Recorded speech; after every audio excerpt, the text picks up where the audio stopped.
Ang sarap pala pag sobrang peaceful ng buhay mo. Pero magsisimula yan pag natuto ka mawalan ng pake sa mga bagay, sa masasakit na salita na sinasabi sa'yo, yung mga negatibong opinion tungkol sa buhay mo, sa itsura mo, sa ugali mo, yun talagang dinidibdib mo.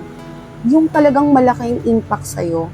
Pero na-realize ko, bakit ako magpapa-apekto o bakit ko sisirain yung peace of mind ko sa mga taong wala naman ambag sa buhay ko? Simula na natuto akong mawalan ng pake at i-distansya ko yung sarili ko sa mga taong negatibo, sa mga taong toxic.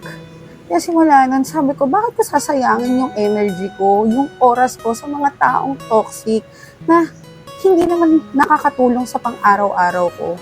Kaya ngayon, mas nag-focus ako sa goal ko, sa mga tunay kong kaibigan, sa pamilya ko, at sa mga taong totoong nagmamahal sa akin. Masarap na sa pakiramdam.